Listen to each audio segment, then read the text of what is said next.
thanks everyone so much. My name is Matt Fox, and I have a very special guest today. This is Tyler Young from Michigan State University. How's it going, Tyler?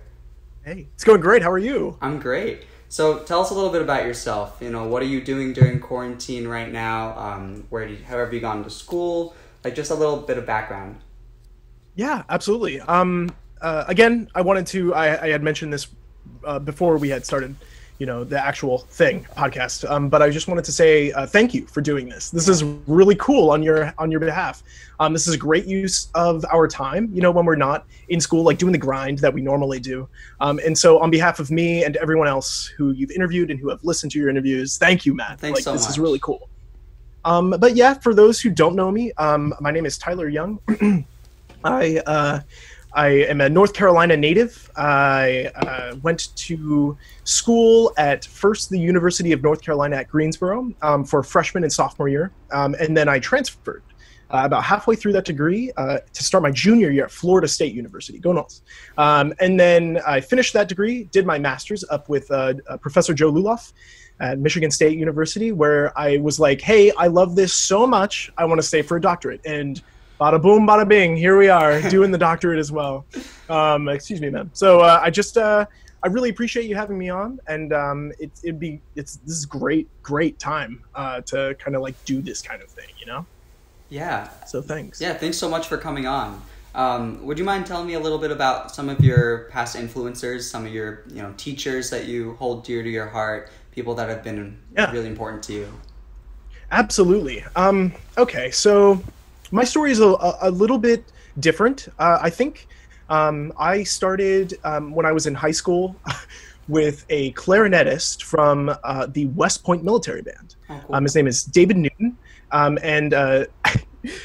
Mr. Newton, I went in there for my first lesson. This guy was such a tough teacher. I went in there for my first lesson, and I came in all prepared. I had like some solo ensemble thing, and I was playing on this like tenor saxophone. I think I loved tenor in high school. And he listened to me. He's like, okay, all right.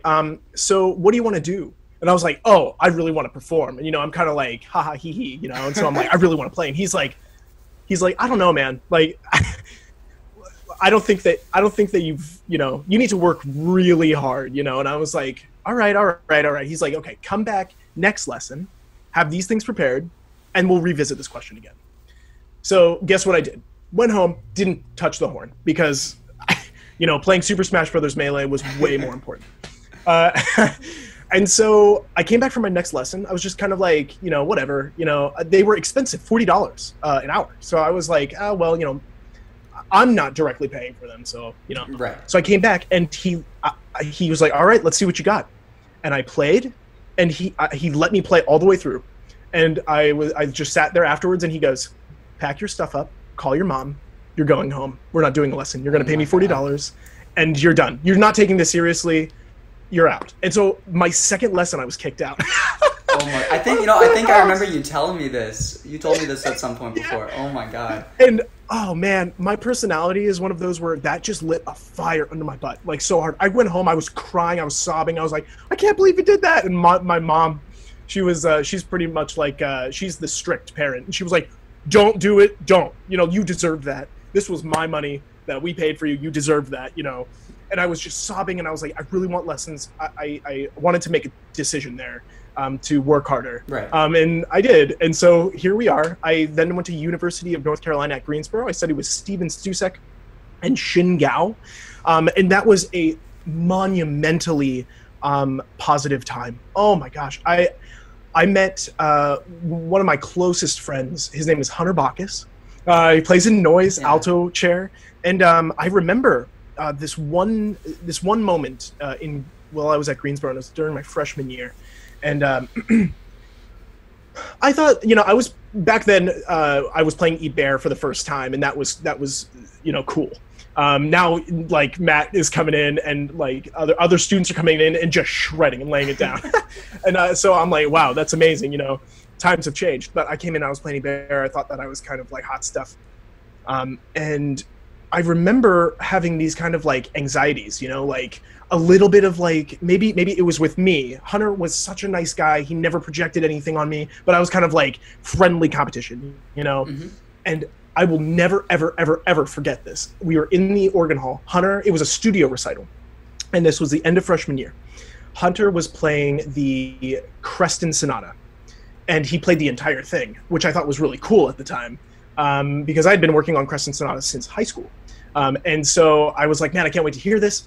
And the lick in the third movement, the B flat major in thirds, descending. And I was like, I knew it was coming up, and that was the thing, right? And we get there, and Hunter, I still remember how immaculate it was. He nails it at this super fast tempo, and I was like, oh, I need to get myself together. Like, this is real time. This kid shows up and lays it down, and it was one of the most memorable performances, and certainly changed my path. It was like, I put me in the practice room much more efficiently after that. Wow. Yeah, Hunter Bacchus really did a lot to, you know, kind of like, you know, have me take my craft more seriously, because he did. Right. And so I'm a very curious person, and I'm a very rebellious person by nature. I question everything, and I question things a lot. And so I want to know, I want something to make sense to me. And I through schooling at Greensboro, I was like, I started learning more about the saxophone and the saxophone history. And I've always wanted to become a professor, always wanted to teach in the collegiate level of playing. And I said, you know what? In order to do this, to teach efficiently for me, I need to be a well-rounded instrumentalist. And I decided to study with a Rosher saxophone player, like a preeminent one. Patrick Meehan taught down at Florida State for close to 42 years. And it was a central hub of this really, this style of saxophone playing and this style of looking at music that I had never done before. Right. And yeah, I made the very, very difficult decision to go that route and to leave all my friends and to leave my home of North Carolina and go to this place that I've never been, just to push myself as a pedagogue and to learn a new style of playing. To me, what was a new style, and to earn a better appreciation for my instrument. Yeah. And that was. It was the most difficult time because of the change. There were a lot of things that were so hard about it, but it was the most rewarding time looking back now. It was very important that I go study with him. I would have never heard about Marcel Tabito. I would have never, I would have never been able to kind of listen to saxophone in a new way that I wasn't exposed to before. And begin to have a deeper appreciation for all the different types of players and all the different types of sounds and how to incorporate those into a playing style. It's kind of the best of both worlds. That's awesome. Yeah, it was such a crazy experience to have, and my parents were very supportive of me, which I know that I'm incredibly lucky to have them as supportive as they were. And so while I was at Florida State, Pat Meehan said, hey, you should go and check out Brevard with Joe Luloff. He's hands down the best doubler in the United States. It's just stunning teacher. And I was like, yeah, sure. And so I applied and I got in, and then I went to Brevard and had an immaculate experience with Justin Rolifson and Eric Ryerson and Alex Pantazzi, and that was our little quartet, our Brevard quartet, and Professor Luloff. And I loved it so much that I really wanted to audition for him for a master's degree. And I auditioned for him. I got into the school, Michigan State University, and I haven't looked back. The environment here, the area, you have Chicago, you have Ann Arbor, you have a lot of these different students around that you can communicate and talk to. And it was just someplace that I was like, you know what, I really want to put down some sort of roots here. And so I decided to stay for my doctorate. That's awesome. And here we are today. Yeah, that's a quite really a path. Yeah, that's an amazing musical journey, and it led you to great teaching opportunities, right? Mm-hmm. So yes. What are some things you're currently doing in that field? Yeah, so teaching is such an incredible passion of mine, as it is for all of our saxophonists, and I think that it should be. It's part of our craft. We play well, and we have to strive to teach well too. And there is one fantastic perk for Michigan State is that Alma College is very close by. It's about 45 minutes away. Alma College is a very small college in Alma, Michigan. Again, 45 minutes away. And they actually have a really nice music program there with fantastic faculty. And there's a line of Michigan State kind of alumni that have taught there. Mm-hmm. So ranging back from H2 Quartet all the way up through Connor James Mikula, who's now in the President's Own. He taught there right before I did, and there's this just lineage of fantastic saxophonists. And I was the job opened up because Connor got the presidential job. Staff started, and I was like, you know what? Let's shoot my shot. My resume, in my opinion, wasn't as glowing as say like Evan Harris mm-hmm. or other graduate students in the studio. But I was like, let's just try it out. And through all odds, you were there when I got the call. Yeah, do you remember that? I was there at Great Plains. Yeah. And actually you were there the second that I got the email, and mm-hmm. I was like, Matt. Yeah, I was freaking out because I didn't really know what you were talking about at first. So I was like, wait, what? Yeah, that was so awesome. It was crazy to me. Yeah, and so I got past the first round, went up for an interviewed, and then we landed the job, and it was crazy. The studio, the kids are fantastic. Like teaching collegiate students is just so you can talk with them, and just I feel like I'm able to kind of be flexible with my teaching with college students. They're for the most part, everybody has a pretty solid foundation, but it's like adding to that, it's adding interpretation, it's digging out what makes you in this environment, so you can add it into that music, so you can put it in there as much as you can. And that's something that I just love.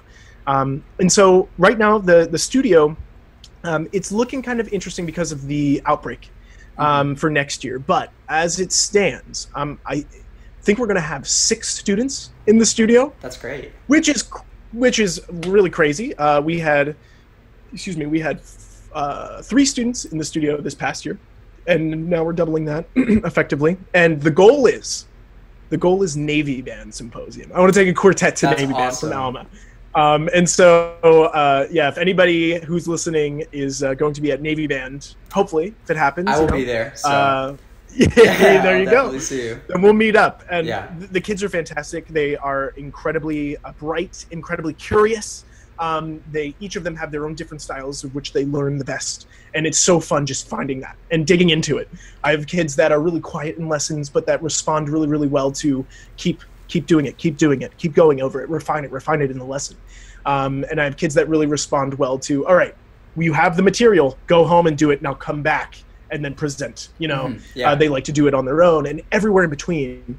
So teaching collegiative, especially at Alma, that's not affiliated with Michigan State, it's not a TA or anything, has been absolutely monumental. It's just been, I consider myself just so lucky. And then recently I was offered a job in Flint, Michigan, at the Flint Institute of the Arts as their saxophone instructor. That's awesome. So I'm doing and next year I'll be a TA at Michigan State, and so there's going to be TA Michigan State, Alma, and then Flint. And I have a student at Flint right now who's just absolutely blowing my mind. He's a sophomore in high school, and we're working on his fifths. Wow. Oh my God! That's what I'm saying. It's crazy. There's something, it's crazy up here. So I really appreciate this kind of teaching environment that Michigan State really offers. It's very important. Yeah. A lot of teaching going on. A lot of teaching. Yeah. That's great. Just sitting here talking to you, and every conversation we've had before, it's always I always feel inspired after we just talk. Oh. So I can only imagine what in a lesson is. It's That's so great that you have these opportunities. That's awesome. Thanks, man. Yeah. Thank you. So I wanted to quickly talk about, a couple things that you do during quarantine that maybe aren't music related, something that are, or maybe it is, I don't know, just things that are keeping you on track, making sure you're staying busy. Yeah, what are some fun projects you're doing? Yeah, absolutely. So I've had a lot of friends. One good thing that's been happening during quarantine is that I've been spending a lot more time with the whole UNC Greensboro crew, and we have a Zoom hang every Wednesday night. And the family on my mom. I'm not. I'm in Michigan. Okay. Right now. Okay. Mm-hmm. So I'm staying staying put here, but I'm connecting with all these friends way more than I did when I was in school. School is so busy, and it seems just like the beginning to the end is just bed, bed, wake up, maybe get a workout in, and then it's just work. Right. And while the grind is so good, this has been a different type of grind. I've been the biggest thing has been composing, which is I've always, for the past like 3 years or so, I've had ideas floating around in the noodle, and I've never had like incentive, or I've never thought that it was important, or I never had the time to like write them down. Right. And now I'm like, I want to do it. And so as soon as I opened up Sibelius for the first time, I just have been on it. I have like That's 4 so rotating great. projects. Yeah, one of them is a saxophone quartet, and actually 3 of them are original saxophone quartets, and one of them is an arrangement right now that we're doing, that Group 2 is going to do. But it's just been a lot of writing, a lot of creation. I've been someone who I derive an incredible amount of inspiration from on a daily basis is a man by the name of Jacob Collier. I don't know if you've heard of him. Yeah. I love him unconditionally, and I listen to him as much as I can, hours and hours of listening, because you can learn so much from him. And it's just one of he's a Bach, he's a Mozart, in my opinion. Right. He's a Shostakovich. He's one of those monumental gifts that just, it's during our time and he's alive, and it's like, oh my God, it's like a well that just never runs dry. And so he's just an endless source of inspiration. And so I've been listening to a lot of his work, listening to a lot of the way that he transcribes through the way it sounds. And I've been doing a lot of that.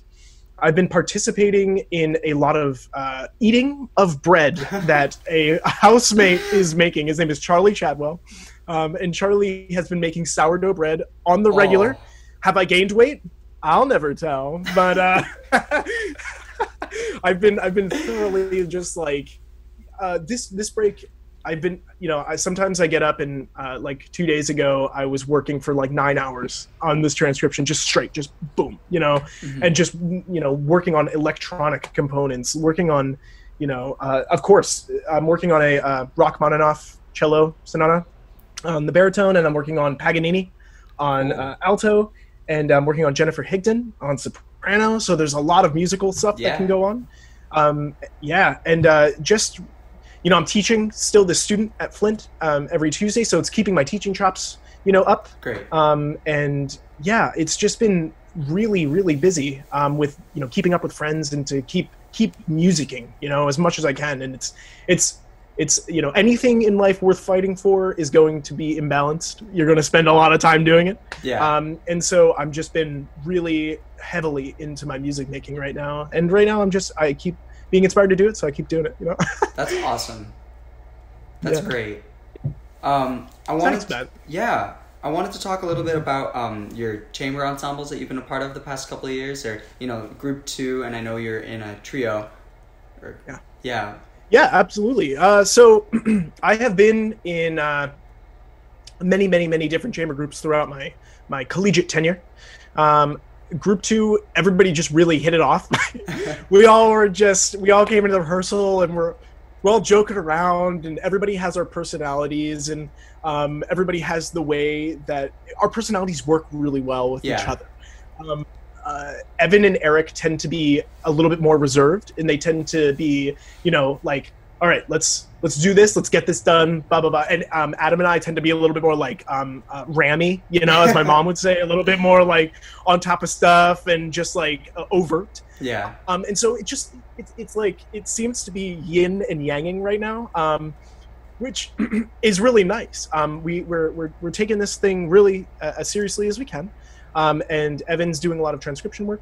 Yeah. And we want to, we have a few projects on the horizon that you got to keep your eyes out for. A few like bigger ideas, but Group 2 is that ensemble that we just love playing together so much, and it's just kind of like, oh man, I just missing playing together with these guys, and then because of it we can really make something that we all love and think that is and so it gives Evan a chance to really flex his arranging chops. He was able to do that in his past quartet as well, and it's good to kind of like continue that. I want to give my boys their opportunity to do what they want to do and to kind of like dive into what makes them feel like they are musically fulfilled.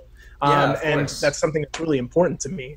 Third Stream Duo is very, very different, a crazily different thing. So I have a pianist that I work with quite regularly when we're together. He's in Florida right now, Tallahassee. He goes to Florida State. He's getting his master's degree in piano performance. He's an amazing pianist. Amazing. I am so lucky to have grown up through Greensboro with him, just watching him play. I was always amazed by him, and still am. Yeah. And so we of course met each other at UNC Greensboro, and he was learning a concerto, and I loved to go in and listen to him play, and I loved to hear him play through the practice rooms. And so the concerto is very, very catchy. It's Prokofiev's second piano concerto. Bum, bum, bum, bum, bum, bum, bum, bum.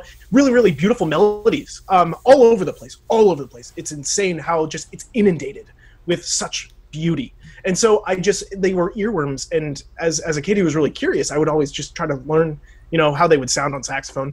And after a while, William and I, we got together in a practice room a few times, and we just started playing.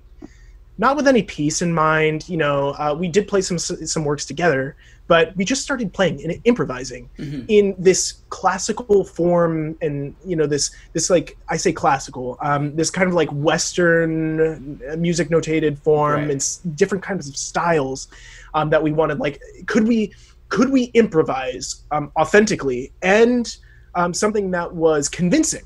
Could we improvise a sonata, like between 3 and 5 movements of something that you don't know at all what's going to happen? So it's very much, you get in, you don't even know a key. You have to use your ears, really use your relative pitch. So we have to warm up together.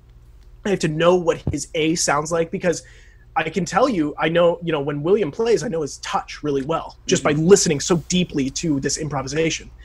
And then we started refining it a little bit. And when I was a sophomore, we gave one final concert before all of us went our separate ways. One of our friends, William, stayed at Greensboro, but I went to Florida. So we gave one last concert at Greensboro before we all went to our different schools. And William and I talked about improvising on the concert, because we had practiced it a little bit, but we were kind of nervous. And we were like, all right, let's make a game time decision. And so right before the piece that we were supposed to play, we were like, all right, this is when we said we would do it. Do we want to do it? And we did it. We went out and we improvised Happy Birthday. And so we were basically like, all right, hey, we know the tune to Happy Birthday. Let's play it in B flat and see where it goes. And it was so rewarding to sit there and to play and make up music on the spot that we felt like could be written down. And we were like, holy crap, this is something that's special, that we think is really special. And so we just kind of refined it, and we developed a music festival out of it called New Music Festival of the Pines that we give in North Carolina. This year we couldn't do it. Last year, 2019, was our first pilot year. Cool. And we were able to teach in Wisconsin together as a part of this music festival called Music for the Sake of Music. And we were able to play there together and everything, and kind of demonstrate this and practice. And it's so rewarding going and just listening to what the other person is saying right then, right now. Right. It's not something that they had learned prior that they're now giving you. While that's incredibly rewarding, and I love doing that, this is something different and special, And so we gave our first residency at Florida State, where we actually talked about this. And we went down there, and we had 2 days where we gave masterclass presentation with students talking about this improvisation, and then we gave a performance. And that actually leads me to my scariest performance. Yeah, I was actually going to say we have a little bit of time left. So if you want to transition into your scariest performance, yeah, let's go ahead and do that. So if William was with me right now, he would agree 100%. We learned Misha Zupko's In Transit and put it together in 2 days to present it at Florida State. And I know that look, Matt. I know that look because you know this piece really well. And we were like, this is really difficult to put together in 2 days. So we were in the practice room at Florida State for hours and hours and hours trying to put this together. And it's such a monumental work. It's so huge. The whole piece? The whole piece. Everything, yeah. And so we did it. We performed it. It went well, and we're just kind of like, I don't know what kind of fumes we were running on, but they goodbye now, you know. Yeah. Yeah, it was done. Yeah, absolutely. Oh my god, so that's my scariest performance, man. That's terrifying. No, but that's great though. That's a good experience to laugh about and talk about now. Love it. And then we were like, oh, you should have been back there. The energy was palpable before we went on stage. My heart's beating just from listening to this. It was terrifying because we played in a stage called Doc Nani, and Doc Nani is I don't remember. It's like an auditorium style seating. I don't remember, but it's where the audience sits above you. And not only above you, but very, very highly above you. It comes down on this very steep incline slope down to the stage. And so the doors were open and we could just see the light, and it was dark, and it was just kind of like, oh God, here we go, you know. And William and I just looked at each other, and we're just like, Bill O'Reilly has a hilarious thing that we like to say during those really high intensity moments, and I won't say the actual thing, but he says, "Frick, we'll do it live." And then we just said it right before then, went on, you know? Yeah. Yeah, that's it. That's great.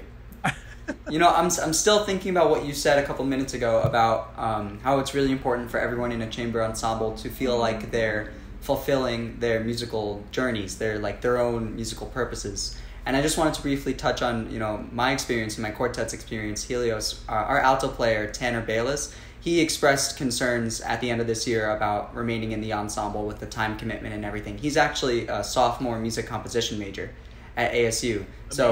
Amazing. Yeah, he's got a lot on his plate, and he has been for years.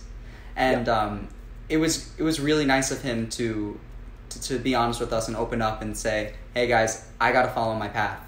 I got to do what's right for me. So we're really thankful that our good friend Caitlin Hawkins is going to come in and fill in the group. Yes. Yeah. Love Caitlin. Represent. I mean, listen, I like to look at it like this. Caitlin's coming in. Caitlin's going to just kill that alto chair.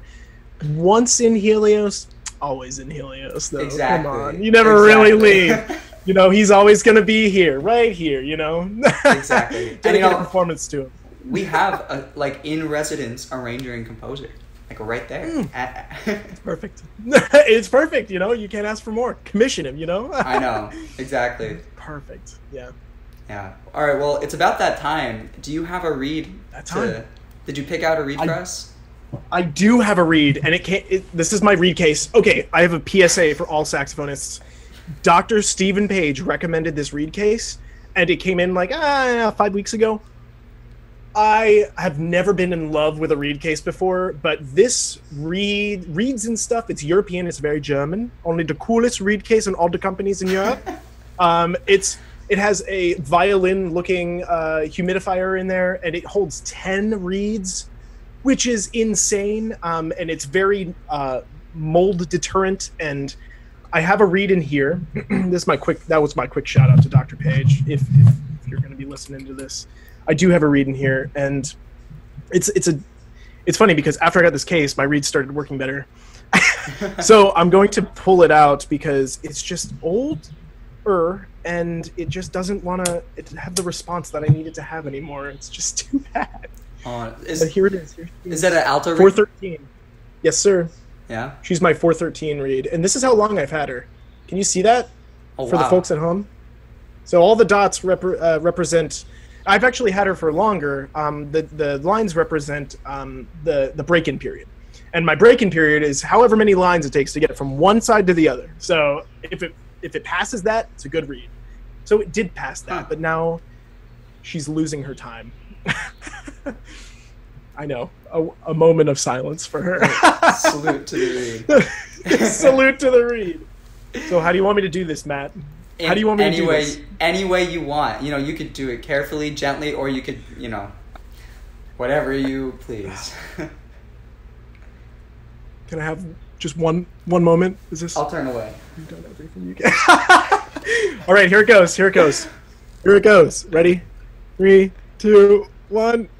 Oh no! Break for me, baby. Ah. I mean, crap. That always hurts a little bit, you know. No matter how bad the read is. It's okay. Yeah. That was a clean slice too. It was like. That's the way it went. It's actually not that bad, you know. Maybe you can still play on it. I mean, if I give this to you, you could play on it. You can make this sound great. Stop it. Just a little Band-Aid here, a little glue there, and you're good to go. You know? Well, Tyler, this was so much fun, and like I said, it is truly inspiring every conversation I have with you. It's great to chat.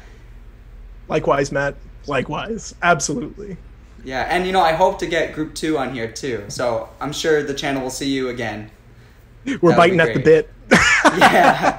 We're raring to go. Whatever, just say the word, and we're going to be off to your races, man. Of course. This is going to be great, and it was so awesome to have you on today. This was a lot of fun. Thank you for having me on. Thanks, man. I appreciate you. Yeah, of course. Stay safe and have a great rest of your summer. Yeah, same to you. All right, take care. Bye. Oh, no, break for me, baby.